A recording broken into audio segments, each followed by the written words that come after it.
Por que Jesus teve que vir a este mundo, meus irmãos?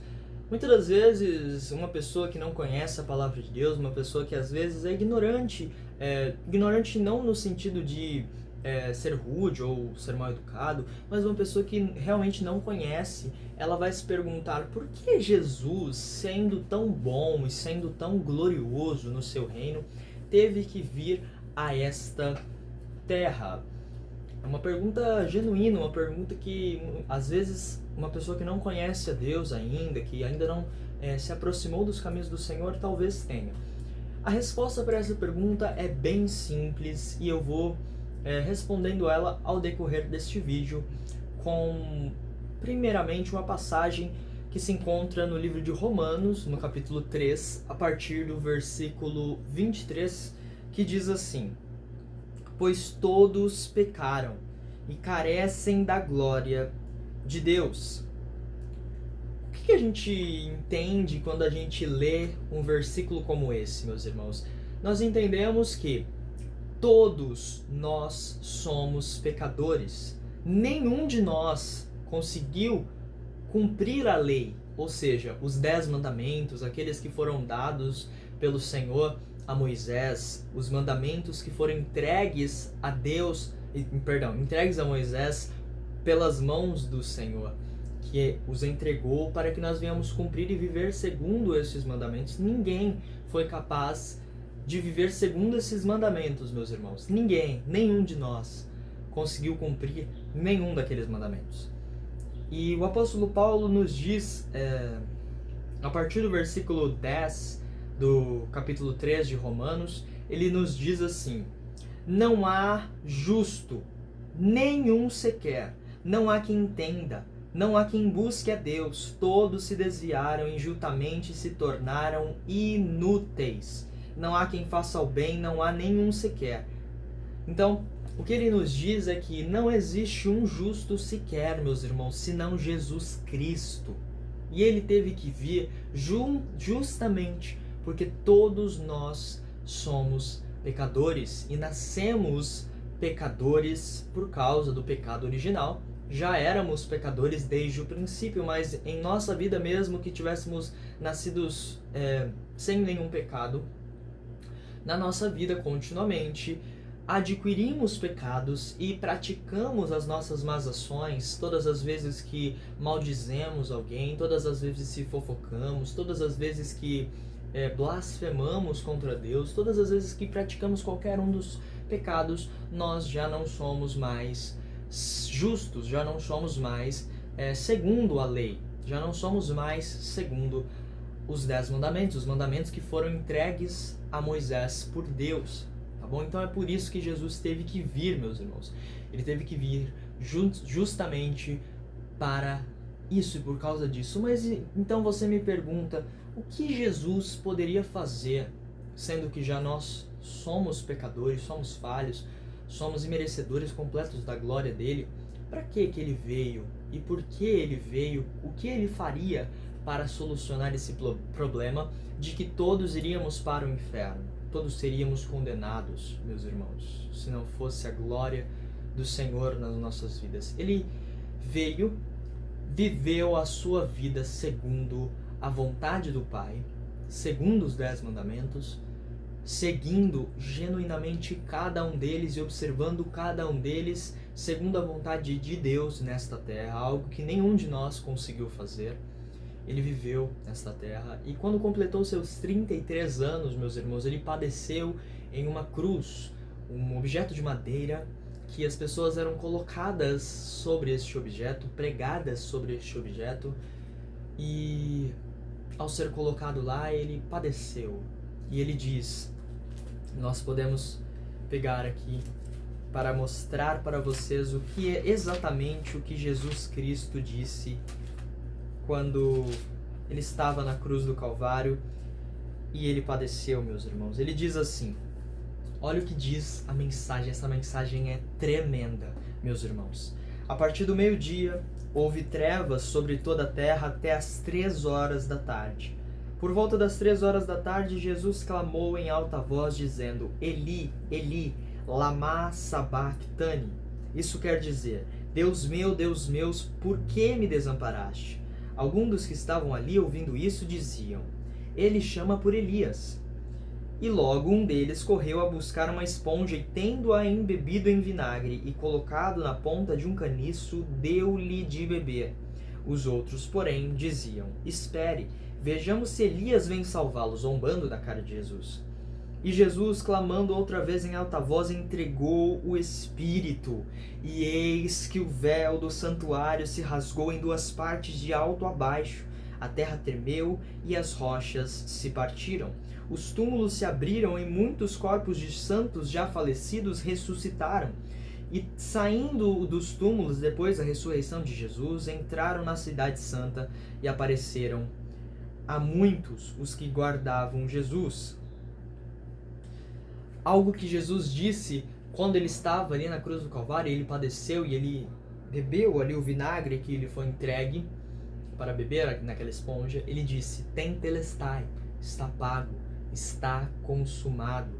O que quer dizer que o que nos prendia, o que nos separava de Deus, aquilo que nos afastava, o nosso pecado, a lei que não conseguimos viver segundo ela, porque segundo a lei, diz o apóstolo Paulo, quando não havia lei eu não conhecia o pecado, mas quando veio a lei eu passei a conhecer o pecado e desejá-lo. Ou seja, aquilo, diz o apóstolo Paulo, aquilo que eu não quero, isso faço, mas aquilo que eu quero, isso não faço. Ou seja, o bem que está em mim não sou eu, mas sim Cristo, de João Calvino.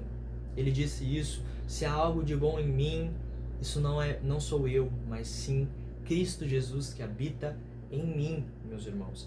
Então, a gente vê aqui que ele tem um pequeno detalhe aqui que muitas vezes a gente pode não compreender, que é: eis que o véu do santuário se rasgou em duas partes, de alto a baixo, a terra tremeu e as rochas se partiram.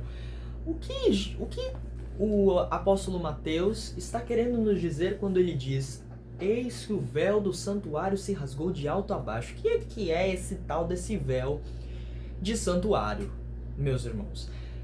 Bom, pra gente começar, na época, bem antigamente, lá nos tempos de Moisés, no início da trajetória do povo hebreu, nós vemos que havia uma espécie de tabernáculo, um retângulo, uma área retangular, em que eram oferecidos sacrifícios ao Senhor, meus irmãos. E dentro desse tabernáculo, depois vocês podem pesquisar imagens aí para vocês verem exatamente do que eu estou falando, existiam cortinas assim, dividindo o espaço fora do tabernáculo e dentro do tabernáculo. Dentro do tabernáculo havia outra divisão com uma tenda, e dentro dessa tenda havia o lugar santo, lugar onde somente sacerdotes, pessoas importantes da religião da época, poderiam entrar. E dentro do Santo dos Santos havia dentro do lugar santo, havia o Santo dos Santos, ou seja, o lugar santíssimo, o lugar onde somente o sumo sacerdote, ou seja, o maior sacerdote, poderia entrar apenas uma vez por ano para oferecer sacrifícios pela oferta do pecado ao povo, tá bom? Pelo que o povo fazia, ele entrava uma vez ao ano, o sumo sacerdote. E entre o lugar santo e o Santo dos Santos havia um véu que separava esse lugar. Este véu é o que se refere o apóstolo Mateus, quando ele diz: eis que o véu do santuário se rasgou de alto a baixo. Se você não entendeu, meu irmão, eu vou explicar para você. Eis que aquilo que nos separava de Deus foi rasgado de alto a baixo. Foi aquilo que nos separava do Senhor foi rasgado de alto a baixo. Por quê? Porque esses dias eu vi uma pregação muito maravilhosa, meus irmãos, uns meses atrás, que é: a religião é o homem tentando escalar uma escada para chegar até a Deus.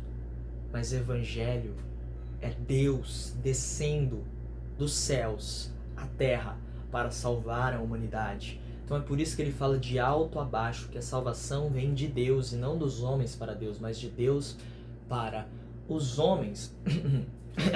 Então o que ele diz é: Aquilo que nos separava do Senhor, aquilo que nos afastava de Deus, hoje já não existe mais. Ou seja, hoje qualquer um pode acessar a presença de Deus, qualquer um pode acessar o Santo dos Santos, o lugar santíssimo, qualquer um pode ter um relacionamento genuíno com o Senhor, meus irmãos. Qualquer um de nós pode viver uma vida com Jesus, meus irmãos. E se você está aí e você ainda não recebeu Jesus como seu único e como seu suficiente Salvador, receba Ele como seu único e como seu suficiente Salvador. Entregue a sua vida a Ele, eu tenho certeza que você não vai se arrepender, meus irmãos.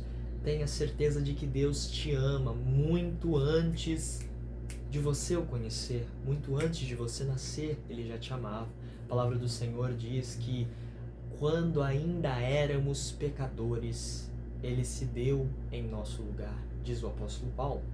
Ou seja, mesmo quando ainda vivíamos no pecado, e se você ainda vive, não se sinta constrangido. Tem um vídeo no meu canal aqui ensinando como você se livrar do seu pecado de uma vez por todas, tá? Aqui na descrição desse vídeo você vai encontrá-lo, tá bom? Mas mesmo que quando ainda éramos pecadores, quando ainda praticávamos as nossas más ações, Ele já nos amava, meus irmãos. Ele já tinha se entregado por nós quando ainda éramos pecadores. E hoje, o que o apóstolo Paulo quer dizer com isso? Hoje, já não somos mais escravos do pecado, já não precisamos e devemos mais viver segundo a carne, como se estivéssemos, como ele diz, como se estivéssemos obrigados a viver segundo a carne, mas somos servos de Deus e vivemos segundo a vontade de Deus nas nossas vidas, meus irmãos. Então, se você entregou a sua vida para Jesus e se você teve um relacionamento genuíno com Jesus, o que vai evidenciar isso é a sua vida de santidade, é aquilo que você vive, é os dons que você expressa, os dons do Espírito que você expressa, meus irmãos. Então, vou deixando esse vídeo por aqui, eu espero que tenha sido bênção na vida de cada um de vocês. Se vocês puderem e gostaram deste vídeo, deixe o seu like aqui embaixo e se inscreva nesse canal para nos ajudar a alcançar cada vez mais e mais pessoas. Compartilhe esse vídeo com o máximo de pessoas que você puder, porque eu tenho certeza que as pessoas vão ser muito, muito abençoadas com esse conteúdo. Fiquem todos com Deus. Tchau, tchau.